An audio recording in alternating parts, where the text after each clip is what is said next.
स्वागत आहे तुमचं ध्येय अकॅडमी मध्ये। आज आपण गणित हा विषय अभ्यासणार आहोत। आता गणितामध्ये कोणता घटक आपल्याला शिकायचं ते आपण आता पाहूया। गणितामध्ये गुणाकार बघा, गणितामध्ये 4 क्रिया असतात, बेरीज, वजाबाकी, गुणाकार आणि भागाकार। त्यामधला आजचा घटक आहे गुणाकार। तर गुणाकाराचं चिन्ह म्हणजे कसं असतं बघा, एक्स। जसं इंग्रजी अक्षरमालेमध्ये एक्स असतं, लेटर असतात, त्याप्रमाणे गुणाकाराचं चिन्ह एक्स ह्या चिन्हासारखंच गुणाकाराचं चिन्ह असतं। आता गुणाकार म्हणजे काय अगोदर ते समजून घेऊया की गुणाकार ही क्रिया कशी केली जाते। गुणाकार म्हणजे एखाद्या संख्येला त्याच संख्येने किंवा इतर संख्येने पुन्हा पुन्हा जोडणे। म्हणजे जर वरती संख्या दिली असेल आणि खाली पण संख्या असेल तर मग त्या संख्येने त्या संख्येला जोडणे, म्हणजे त्या संख्येपर्यंत आपल्याला काय म्हणायचा असतो, पाडा म्हणायचा असतो। तेव्हा तो काय होणार, गुणाकार। म्हणजे त्या संख्येने दुसऱ्या संख्येला गुणणे म्हणजेच काय झालं, गुणाकार। उदाहरणार्थ आता इथं उदाहरण पण दिलेलं आहे, 3 गुणिले 4। 3 ला 4 वेळा काय करायचंय, जोडणे, म्हणजे 3 चा पाडा 4 पर्यंत म्हणायचा आहे। बेरीज करून सुद्धा उत्तर तेच येतं आणि गुणाकार करून सुद्धा उत्तर तेच येतं। तर आपण बघूया की 3 गुणिले 4 बरोबर, इथे दाखवते तुम्हाला 3 गुणिले 4। एक तर आपल्याला 3 चा पाडापाठ पाहिजे किंवा 4 चा तरी पाडापाठ पाहिजे। मग ह्या दोन्ही मध्ये कुठलं सोपं पडतं आपल्याला ते बघायचं। 4 चा पाडा 3 पर्यंत म्हणायचं आपल्याला, म्हणजे 4 1 4, 4 2 8, 4 त्रिकोण 12। मग डायरेक्ट काय आलं उत्तर 12। आणि 3 बेरीज मध्ये जर आपण क्रिया केली तर त्याचं पण उत्तर 12 येतं का नाही हे जर बघायचं असेल तर 3 मध्ये 3 जे आहे तर ते 4 वेळा प्लस करायचे, म्हणजेच 3 अधिक 3 अधिक 3 अधिक 3। आलं लक्षात। आता 3 आणि 3 किती झाले, 6। 6 आणि 3 9, 9 आणि 3 12। म्हणजे बघा, बेरीज करताना 3 च किती वेळा घ्यायचे, 3 4 वेळा। पण गुणाकार करताना 4 चा पाडा 3 पर्यंत म्हणायचं किंवा 3 चा पाडा 4 पर्यंत म्हणायचं, म्हणजे उत्तर काय येईल 12। म्हणजेच 4 या संख्येने अंकाने 3 ला गुणणे किंवा 3 या अंकाने 4 ला गुणणे, म्हणजेच काय झाला तो गुणाकार। आता गुणाकाराचे काही सोपे उदाहरण आपण बघूया, म्हणजे एक एक डिजिटचे, एक एक अंकाचे। 2 गुणिले 5 बरोबर, बघा 2 गुणिले 5 म्हणजे 2 चा पाडा 5 पर्यंत म्हणू शकता किंवा 5 चा पाडा 2 पर्यंत म्हणू शकता। 5 दुनी 10 किंवा 2 पंचे 10। कसंही कोणत्याही संख्येने कोणत्याही अंकाने आपल्याला जे सोपं पडतं ते केलं तरी चालतं, कारण उत्तर आपलं 10च येणार। 4 गुणिले 3, 4 त्रिकोण 12 किंवा 3 चोक 12। 6 गुणिले 2, 6 दोन्ही 12 किंवा बेसक्क 12। 7 गुणिले 5, 7 5 35 किंवा 5 7 35। म्हणजे कोणत्याही अंकाने कोणत्याही अंकाला गुणले असता उत्तर आपलं काय येतं, 35च येतं। म्हणजे 5 गुणिले 7 केले तरी 35, 7 गुणिले 5 केले तरी 35। आता अशा प्रकारे अजून पुढे उदाहरण आहेत। मग हे झाले एक अंकाचे।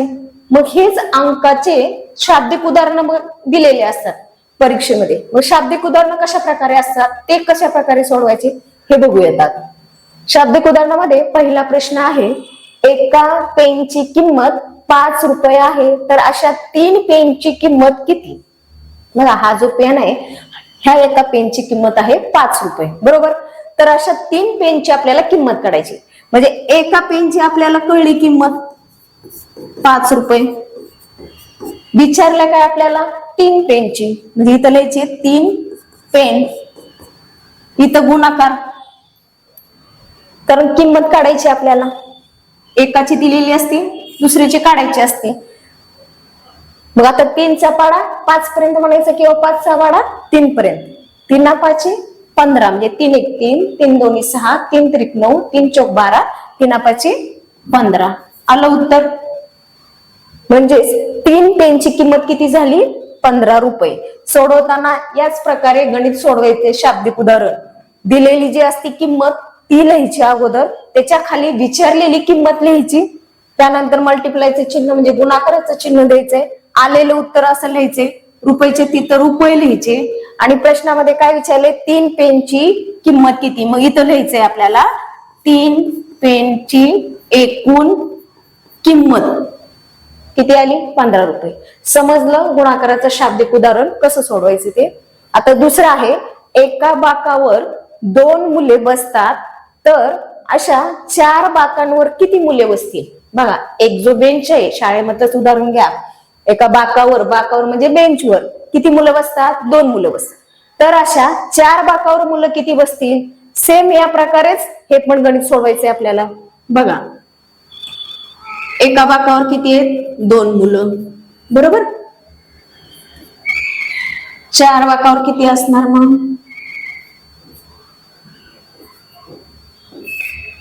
4 बाक विचारले म्हणून इथं खाली 4 लिहिले आपण. मग 4चा पाडा 2 पर्यंत म्हणायचे. 4 2 8 म्हणजे उत्तर काय येईल, 8 मुले बसतील 4 बाकावर.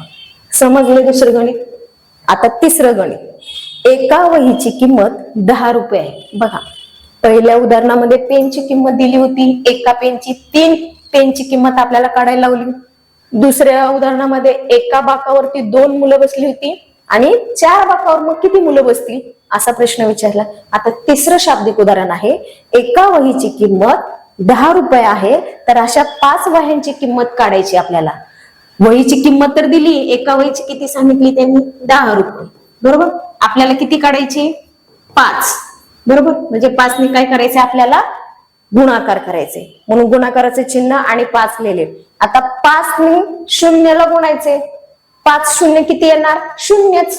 कारण कोणत्याही अंक 0 ला गुणले असता उत्तर काय येतं, 0च येतं. मग 5 गुणिले 0 केलं की 0 आणि 5चा पाडा 1 पर्यंत म्हटला, 5 1 5.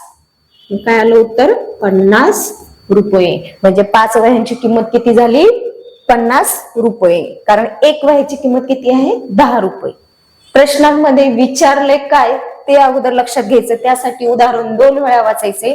दिलंय काय, काढायचे काय, मग क्रिया कोणती करावी लागेल हे लगेच आपल्या लक्षात येतं. पुढचं उदाहरण आहे, प्रत्येक शर्टला 5 बटणे आहेत. बघा, प्रत्येक जे शर्ट असतात त्या शर्टला किती बटन आहेत, 5. तर अशा 4 शर्टांना किती बटणे लागतील बरं, बरोबर. 5 बटन आहेत, तर 4 शर्टला किती लागेल,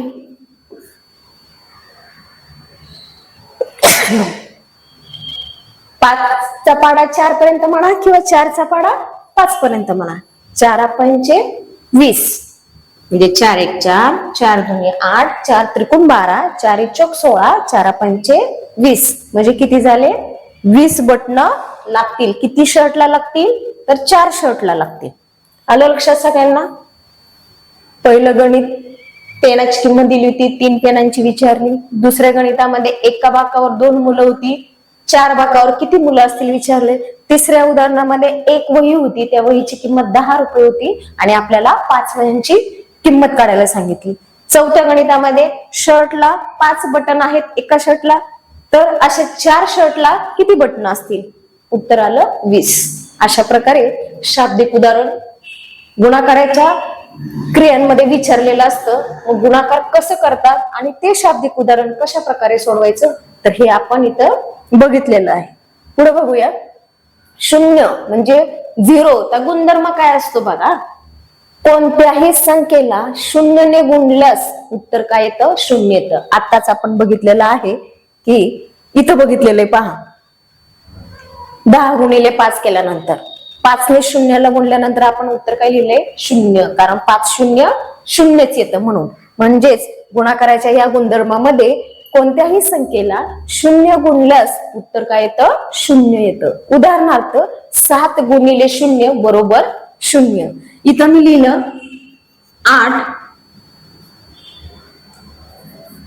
8 गुणिले 0 तरी पण काय येणार उत्तर 0. किंवा 21 गुणिले 0 लिहिलं तरी 0. बघा, 7 8 ही लहान संख्या झाली, 21 ही मोठी संख्या झाली. संख्या लहान असो किंवा मोठी, 1 ते 100 अंकामधली कुठलीही संख्या असो, त्याला जर 0 ने गुणाकार करायचा असेल तर उत्तर काय येणार, 0च येणार. म्हणजे 0चा गुणधर्म गुणाकाराच्या बाबतीत लक्षात आला. आता पुढचं बघूया. 1 चा गुणधर्म काय. कोणत्याही संख्येला 1 ने गुणल्यास तीच संख्या उत्तर म्हणून मिळते. उदाहरणार्थ 9 गुणिले 1 बरोबर 9. बघा इथं 0 असेल तर 0 येणार आणि ह्या संख्येच्या पुढं गुणाकारामध्ये 1 जर असेल, हे 1 चा गुणधर्म चालू आहे बरं का, 1 चा, आणि इथं चालू होतो 0 चा. 1 च्या गुणधर्मामध्ये काय, 9 गुणिले 1 बरोबर 9. बरोबर. आता इथं मी लिहिलं की 15 गुणिले 1 किती येईल बरं, 15 1 15. इथं लिहिलं मी 20 गुणिले 1 20 1 20. बरोबर आहे, कारण 15चा जेव्हा पाडा आपण लिहितो तर 15 गुणिले किती येणार, 15च येणार आहे, कारण ह्याच्यात काय बदल होणार आहे का, नाही. त्याच्यामुळे 1चे जे गुणधर्म आहे त्याच्यामध्ये तीच संख्या येते. 0च्या गुणधर्मामध्ये 0 हे उत्तर येतं. आता त्याच्या पुढचा भाग आहे नाणी व नोटा. बघा आपण स्टेप बाय स्टेप चाललेला आहे. गुणाकार म्हणजे काय, गुणाकाराचं चिन्ह कसं असतं, एकांकी गुणाकार कसा करतात, त्यानंतर शाब्दिक उदाहरणामध्ये गुणाकार कसा केला जातो, त्याची उदाहरणं कशी सोडवायची हे आपण पाहिले. त्यामध्ये गुणधर्म पाहिले, 0चा गुणधर्म आणि 1चा गुणधर्म. आता पुढचं आहे नाणी व नोटा.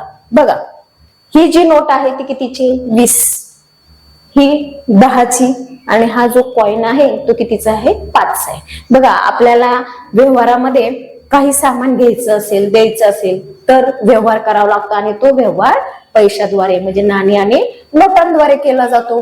तर आपल्याला माहिती पाहिजे की नोटा कितीच्या आहेत, कोणत्या आहेत, कशा असतात, नाणी माहिती पाहिजे, ती ओळखता आली पाहिजे, तरच आपल्याला व्यवहार करता येतो. उदाहरणार्थ रामकडे 20 रुपयाची एक नोट आहे.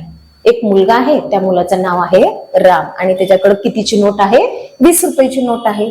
10 रुपयाची एक नोट आणि 5 रुपयाचे एक नाणे. बघा म्हणजे त्या राम नावाच्या मुलाकडे किती रुपये, बघा 20 रुपयाची एक नोट आहे, 10 रुपयाची पण एक नोट आहे, आणि 5 रुपयाचे काय आहे, त्याच्याकडे नाणं आहे.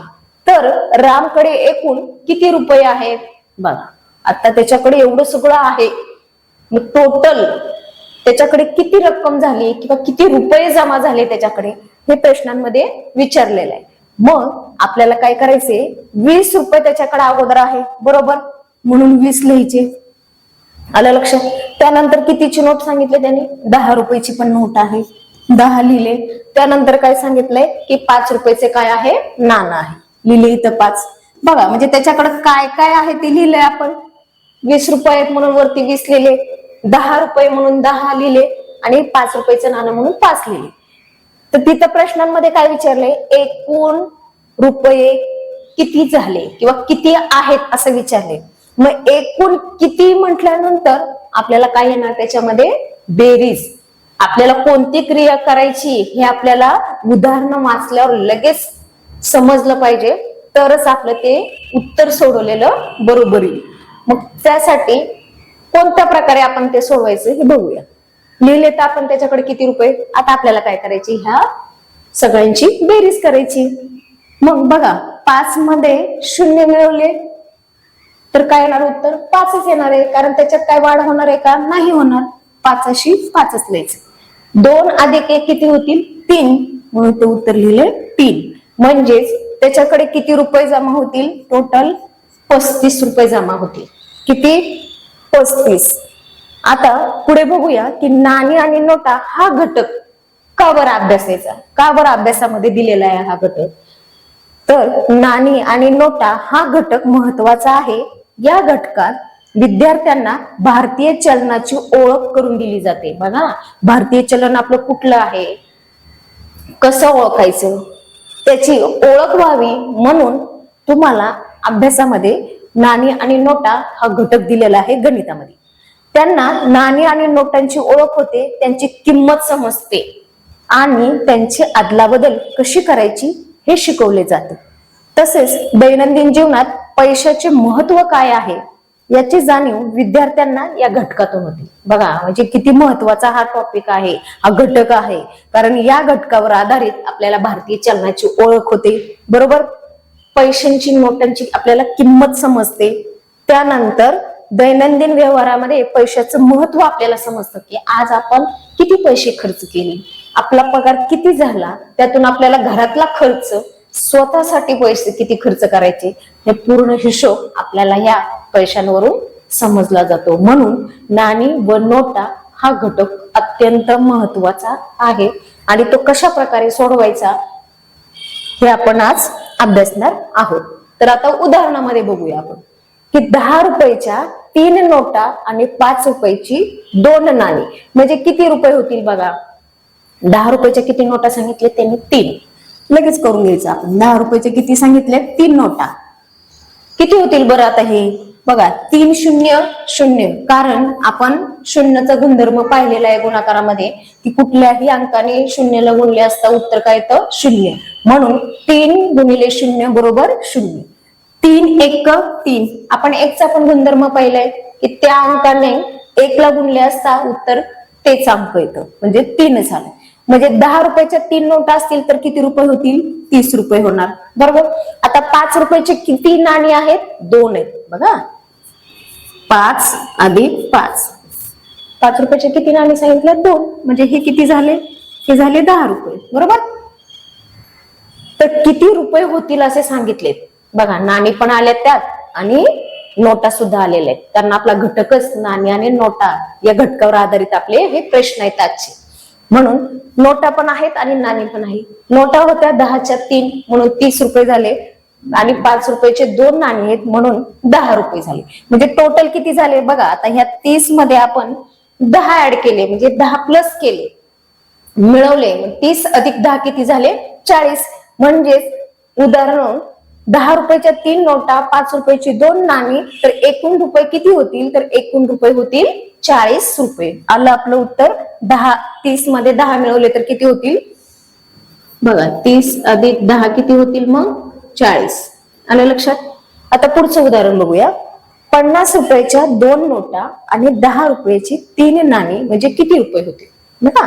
50 रुपयाच्या किती नोटा सांगितल्या त्यांनी 2. लगेच लिहून घ्यायचं आपण. 50च्या किती आहेत 2 आहेत.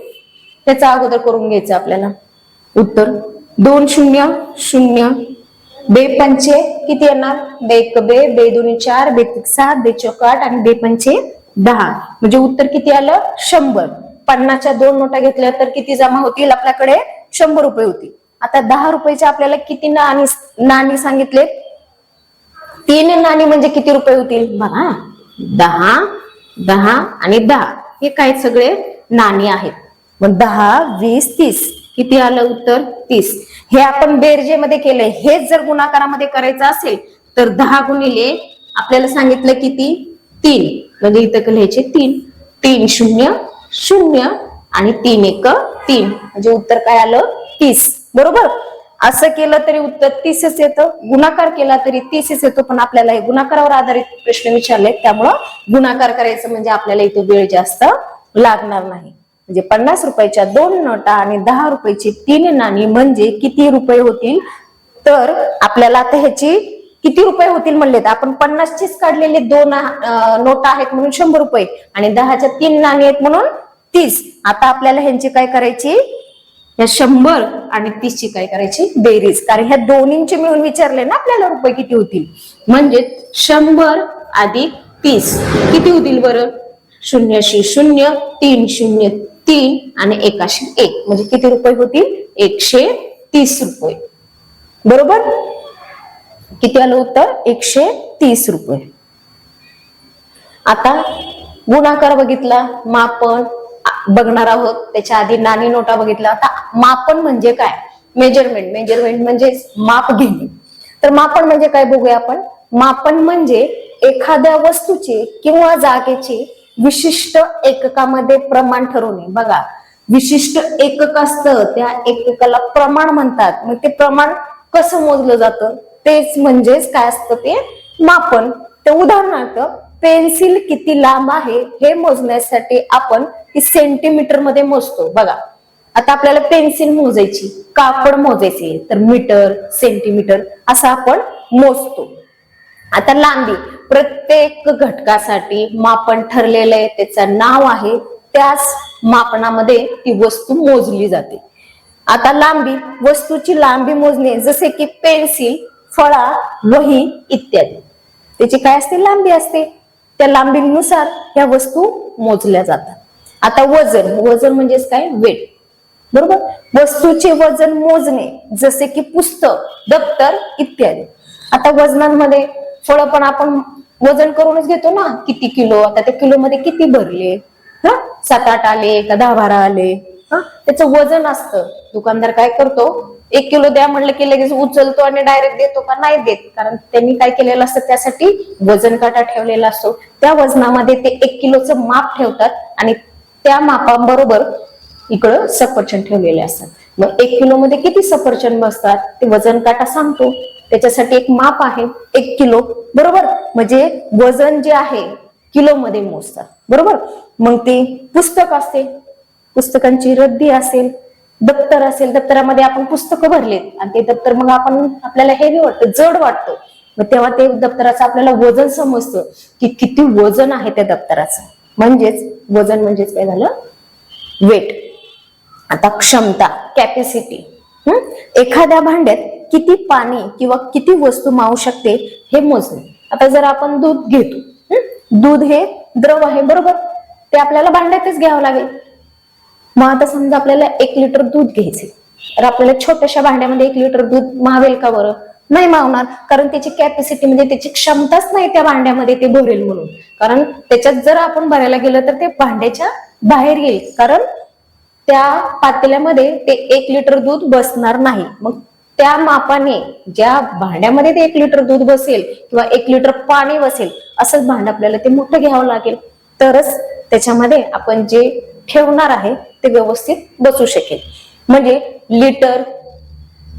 लिटर मध्ये दूध, पाणी, त्याच्यानंतर तेल पण बघा आपण घेतो, तेल किलो मध्ये घेतो आपण, 1 किलोची पिशवी द्या म्हणतो. बरोबर.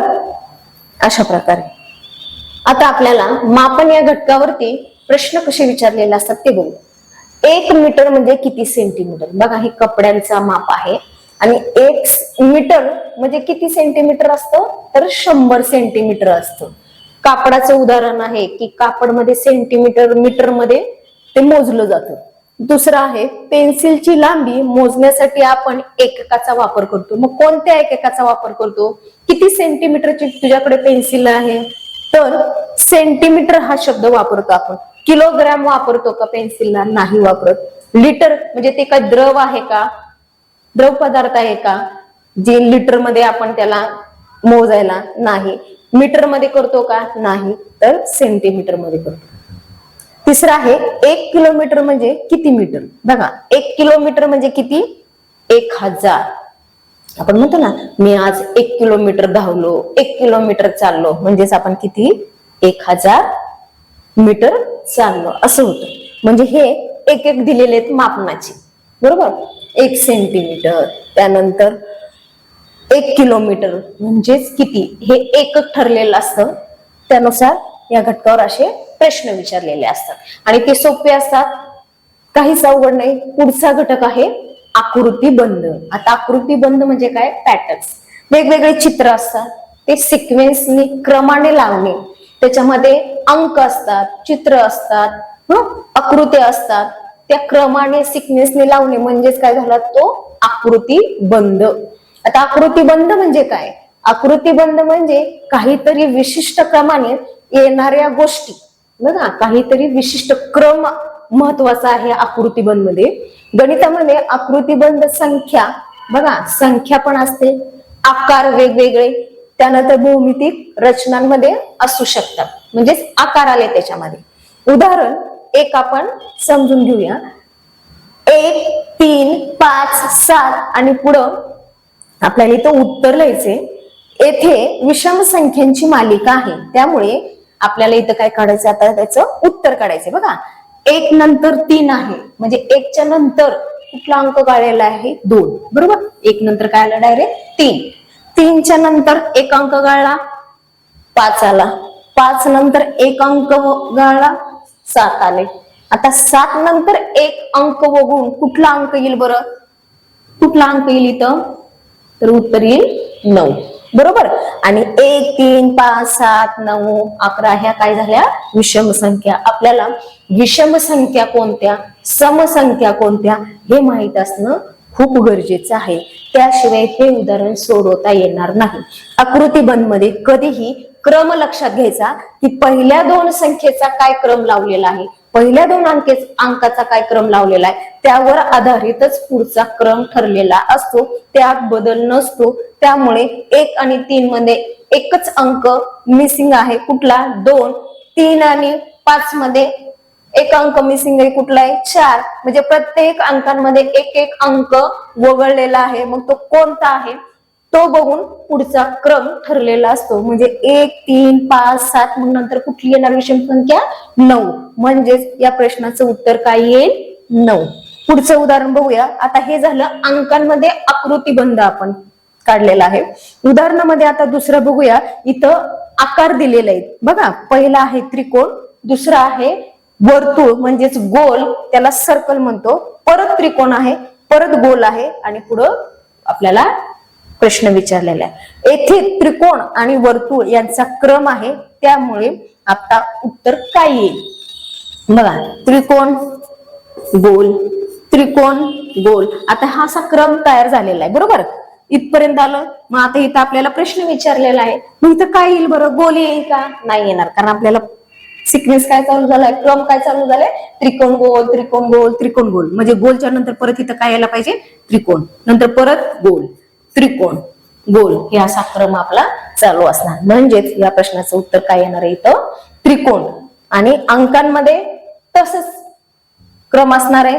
आकृत्या दिल्या तरी तसंच क्रम असणार आहे. आता आकृत्या सेम असतील का, नाही. कधी कधी त्रिकोण गोल, त्रिकोण चौकोन, त्याच्यानंतर स्टार असणार, डॉलरचं चिन्ह असणार, वेगवेगळे चिन्ह असतात आणि त्या चिन्हांप्रमाणे आपल्याला काय करायचं असतो, सिक्वेन्स लावायचा असतो. उदाहरणार्थ काही काही ठिकाणी असे चित्र दिलेले असतात बघा. झाड, बॉल, स्टार, त्यानंतर चौकोन, असे 4-5 आकार एकत्र असतात आणि पुढे असा सिक्वेन्स लावायला सांगितलेला असतो. मग तेव्हा सुरुवातीचा सिक्वेन्स लक्षात घ्यायचा आणि तोच शेवट असतो बघा. झाड नंतर बॉल आले, बॉल नंतर स्टार आहे, स्टार नंतर चौकोन आहे. मग पुढे आता इथं काय येणार बरं, बॉल स्टार. आपल्याला जे आवडतं ते आपण घेऊ शकतो का, नाही. कारण इथं काय सांगितलेलं आकृतीबंध मध्ये क्रम महत्वाचा. म्हणजेच काय येणार, चौकोन नंतर झाड येणार, परत बॉल स्टार चौकोन, असा आपला क्रम पुढे कंटिन्यू वाढत जाणार.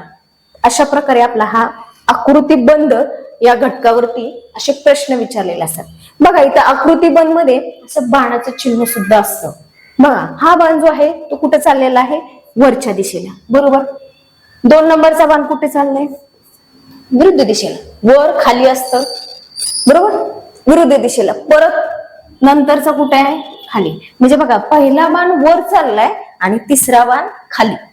मग आता दुसरा बाण या दिशेला टोक आहे ह्याच, म्हणजे तिसरी चौथी आकृती काय येणार बरोबर, ह्याचे तोंड समान आहेत का नाही बरोबर. मग आता इथे येताना आकृती कुठली येणार बरं, हा वर, हा खाली, हा इकडं, हा इकडं. मग तसंच असं इथं पुढे आपल्याला काय करायचे, क्रम तयार करायचे बरोबर. मग परत आता इथे येताना आकृती कुठली येणार, वर, कारण हे असं चालू झाले. परत साईडला, परत खाली बाण, परत ही, म्हणजे असं कंटिन्यू ही आकृती बाणाची काय तयार होईल. म्हणजेच हा आकृतीबंध तयार होणार. आलं लक्षात. आकृतीबंध बाणांद्वारे दाखवतात. चौकोन, त्रिकोण, गोल, स्टार, झाड, डॉलर, हे जे चिन्ह आहेत या चिन्हांद्वारे सुद्धा दाखवलं जातं. म्हणजेच आकृतीबंध हा सगळ्यात सोपा घटक आहे. काहीच अवघड नाही, फक्त क्रम लक्षात ठेवणे एवढंच महत्वाचं आहे त्यात. आता पुढचा घटक आहे सममिती. सममिती म्हणजे समान भाग बघा. त्या शब्दांमध्येच अर्थ लगेच लक्षात येतो. सममिती म्हणजे समान भाग बघा. आता इथं ऍपलचं चित्र आहे, म्हणजे सफरचंद चित्र आहे. आता हा बरोबर मधून कापला बघा. इथं उदाहरणार्थ दाखवते. हे असं आपलं आहे सफरचंद. ह्या सफरचंदचे आपण बरोबर मधून हे असं आपण कट केलं, कापलं, तर हे 2 भाग समान झाले. म्हणजेच हे सममितीचं आहे उदाहरण बरोबर.